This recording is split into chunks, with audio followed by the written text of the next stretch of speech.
All right, good afternoon. As reported this morning, the storm has slowed down significantly. Projected impacts on Jacksonville, based on the track right now, could begin as early as Monday night and go through Wednesday again, but there's still uncertainty. A couple of points. We just came from a briefing that I really want to get out to the public now that this thing is slowed. First of all, you need to continue to pay attention. We're still under threat. And this weekend, very specifically this weekend, we're just with the Coast Guard. They're in us with all of our meetings. Strongly discourage recreational boating. It's going to be really, really nasty out there. And given resources around the state with the storm, search and rescue would be delayed in the unfortunate incident of something to do with recreational boating. The rip currents at the beaches are going to be really nasty. I would discourage, again, on the advice of experts, to stay out of the ocean. If you're going to be on the beach, enjoy it, but stay out of the water. Strongly advised, do not go in the water, even if you're an experienced swimmer.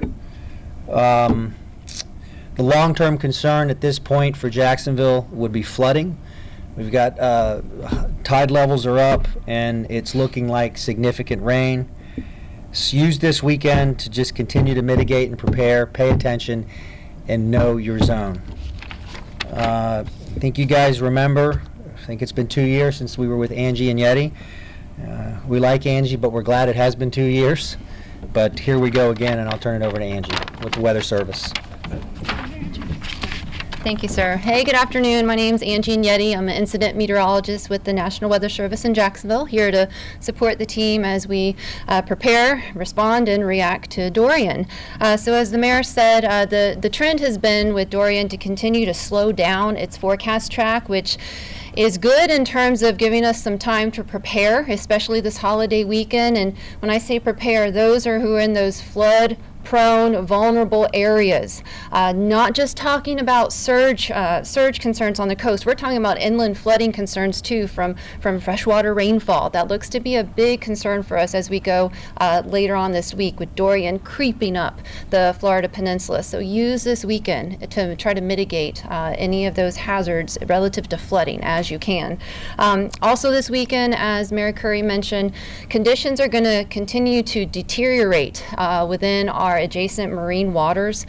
So we're talking about dangerous rip currents increasing in frequency, as well as some rough surf. We're looking for breaker heights along the coast of 5 to 7 feet by Sunday. So it's going to be very hazardous for folks entering the marine waters, both for mariners in small craft as well as beachgoers. We encourage folks to stay out of the water getting into this weekend. Looking beyond this weekend and detailing local impacts from Dorian. So it is continuing to head towards the south central Florida coast, nearing landfall sometime Monday. Looks to be a bet as a major hurricane. In fact, at 11 a.m. this morning, it was a Category 2 storm. When it was center fixed, it was, as the crow flies, about 700 miles southeast of Mayport this morning at 11 a.m. And it's expected to continue on a northwest to west track as we get into the early part of next week, with landfall and maintaining itself as a major storm. So this will be a significant impact to those on the southeast Florida coast.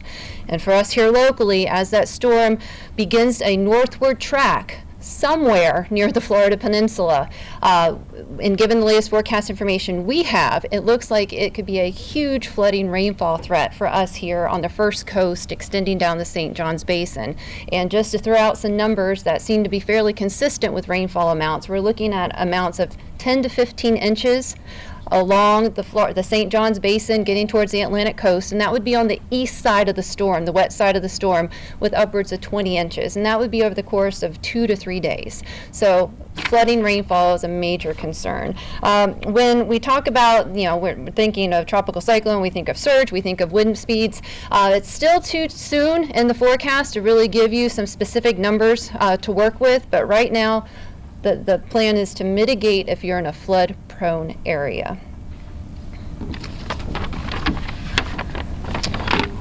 Sheriff, do you want to add anything?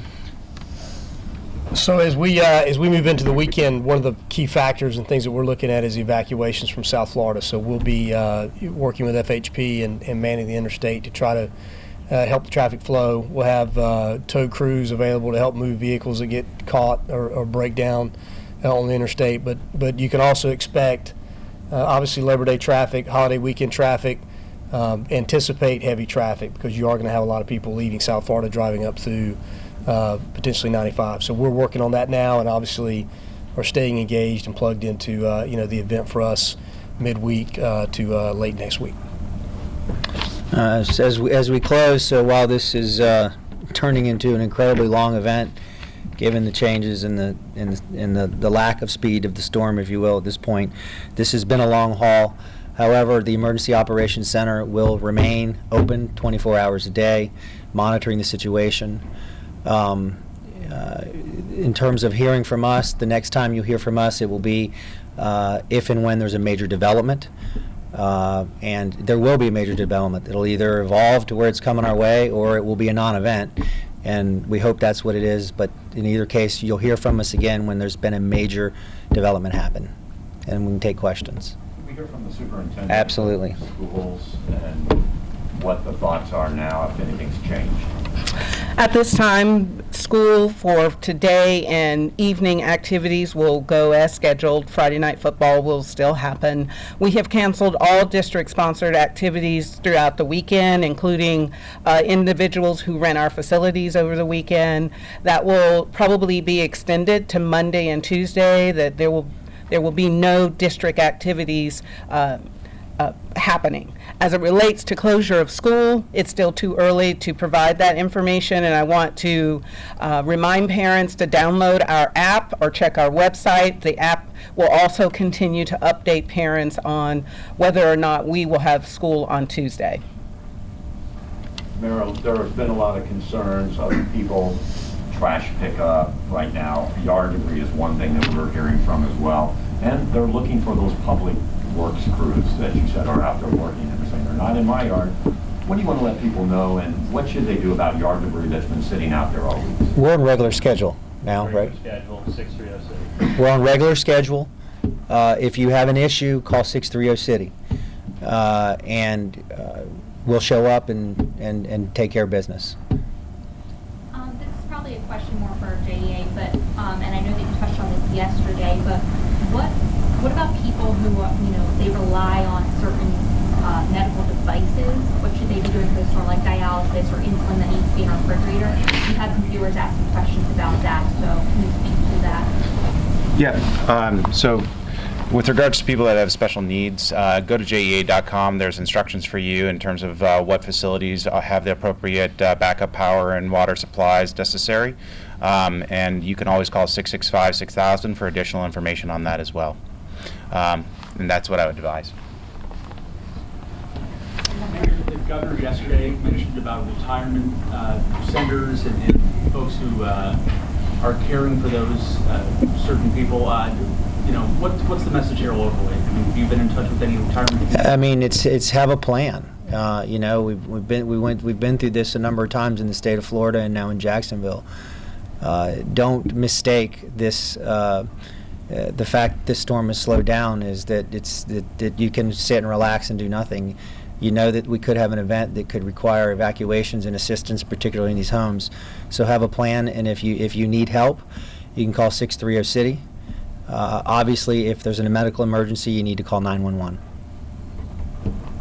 Mayor Brown, I know for the beaches community, obviously a lot of concern as well. We're hearing from the National Weather Service this is going to affect everyone, but I think the people at the beach are probably extra concerned. Well, I'll tell you what we're looking for, Jim, is to put the chairs back out. Lifeguard chairs going back out.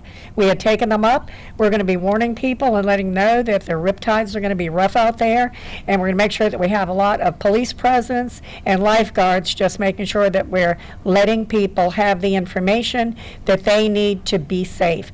And it's going to be flooding, and there's going to be a lot of people that are coming up from the south, and they're going to be staying in our area, so safety is going to be the big thing, and we're going to just get the message out there.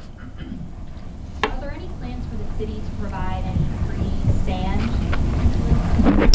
City does not provide sandbags. If folks feel that they need sandbags, I believe they can get those at local hardware stores or.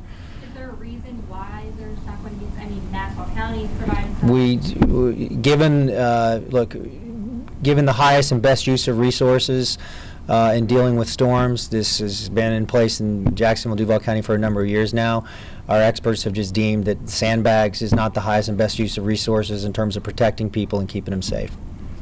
Mayor, I think it's Labor Day weekend, so a lot of people may have already been planning to pack their bags, take a trip, get back Monday. They may well be living in these potential evacuation zones. So do you have any advice for people who want to follow through on their Labor Day trips, leave town, what they should expect or be concerned about or aware about in terms of when they come home?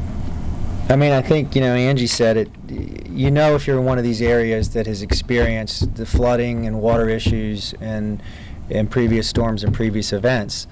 So prepare now. Move stuff that you want to protect into a space that's going to be safe and protected. Do whatever you can to safeguard your home. In terms of predicting what the weather is going to be like on Monday or Tuesday, we've seen this model change significantly. So just pay attention. Stay aware, and always remember this. I mean, we all want to protect our property, but the most important thing is that we protect our families and take care of each other. So if you leave town and an event develops, don't come back just to protect your property. Do what you can to make sure you're safe. All right. So again, you will hear from us. Again, we'll have another briefing when there is a major development. Recreational boating, strongly advise against it. Same with swimming right now at the beaches. Thank you.